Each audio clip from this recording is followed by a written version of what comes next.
Hello peeps and hello peppers and welcome to an impromptu video on Soul Sunday. I just figured out it's basically the last day of Ace week. Here I also noticed my blouse has like Ace colors like purple, white, gray and black.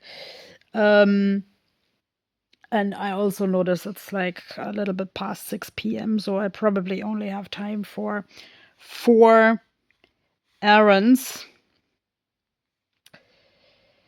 Okay, it's a little bit hard to say, and I'm actually kind of trying to draw while babbling to organize my thoughts. Of course, this is also trying to create something for Inktober. I did my Inktober drawing of the day already, but this is like 2 days down the road. The prompt was skeletal. And I still think about like how the skeleton of the famed Desmostillion is the only thing that we have of this animal that might be related to elephants or might be related to horses. Yes, the head shape is really like that and supports more like the horses, but there are other bones that support like more the elephant hypothesis. And in the book that I'm writing, the elephant hypothesis plays a very important role.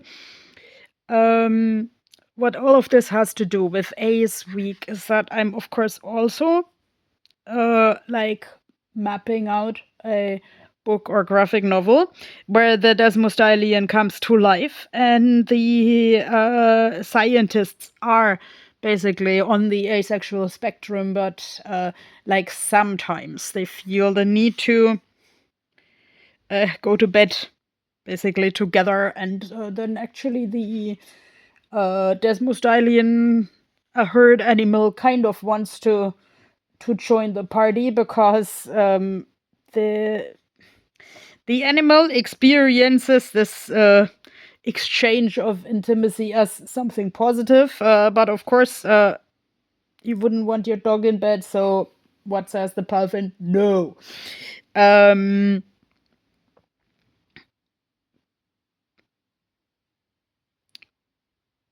But yeah, in the story, the Desmostillion or Shorladi is like intelligent, and I would actually say that finding oneself on the ace spectrum requires some form of reasonably intelligent communication with a partner or a dating interest or so. Like, because in the media, it's like mostly only this like really stiff, nerdy, mostly guy who says, I'm just not interested in sex, but it's like much more complex than that. And I would say the definition still has to grow some spine, and the conversation about that in society also still has to grow some spine, because especially when I was younger and wanted to belong somewhere, of course I had my relationships, but let's say they ended up really frustrating. Okay, it's even wrong to say of course I had my relationships, because I got myself into relationships in order to know what the feeling is like. Actually, me and the other person often became too much for each other. In today's time, I am glad that the term fictosexual exists. Like, this is a micro label flag where you have a ring that symbolizes a portal to another world, whether you believe it or not. That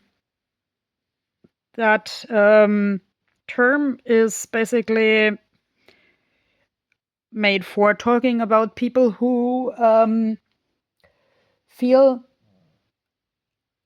erotic or romantic attraction to fictional characters or to spiritual entities.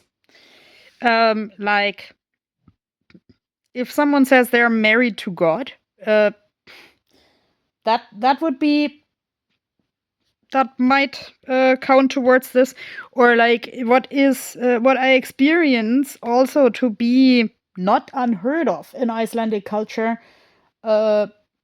You have a relation to like Huldufolk, the hidden people, and yes, I second the idea of the portal, because let's say my own experience of being intimate with hidden people only happens in like a sort of a meditation. This is really difficult to word, so please be kind.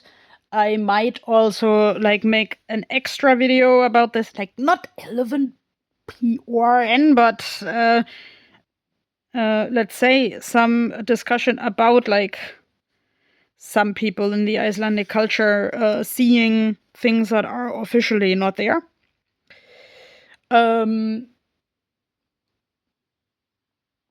Because some people are really interested in normalizing this. I personally have also got really negative comments towards that have ruined friendships. And let's say I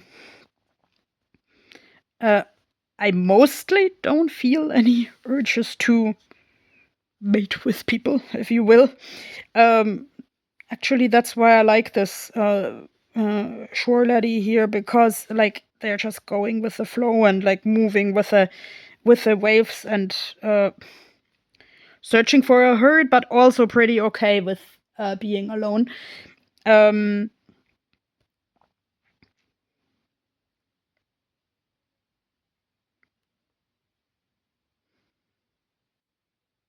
Have you heard of this song by Hugh Prestwood about the last passenger pigeon that searched for a mate, but yeah, okay, never found one. Okay, don't get me wrong, I don't totally reject other people who would be interested in me. Like, on the contrary, I like feeling seen. I like being liked, but like, if ever, those people have to be aware of that I function quite differently.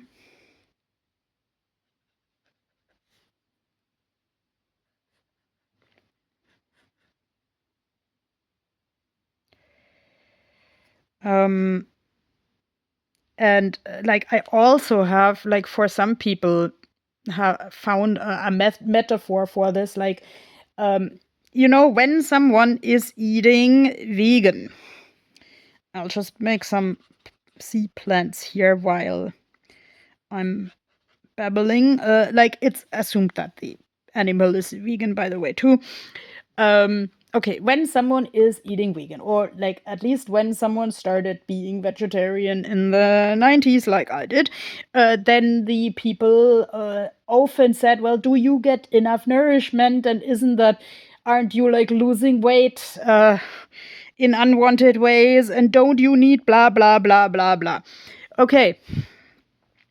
Obviously, today there is so much infrastructure and recipes and internet and food supplements that you can eat vegan in a really healthy way. Not everybody, but I know a lot of vegans, and they are quite okay with their health, and even inspire other people to think outside the box. But yeah, then, like in my bio class as a teenager in the 90s, I learned that essential amino acids are only in animal products, or as the vegans informed me much later, they are only in they are also in some particular types of seaweed. I don't know that, and I am not a doctor, so don't take me literal, but yeah, okay, essential amino acids are, of course, essential. And I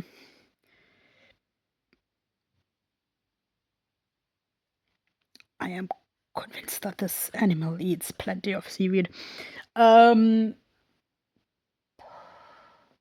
My God, this is like really hard to word. So yes, I think that my meditative intimacy with the nature spirits is sort of like eating vegan. Everybody has an opinion about it that is not necessarily accurate.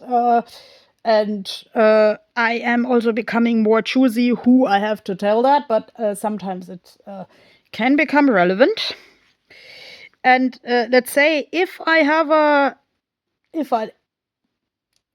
happen to haphazardly find a person with who that just happens to work, then I'm sort of like a flexitarian. Like, these vegans and vegetarians who sometimes eat meat when the context is right and when this is available.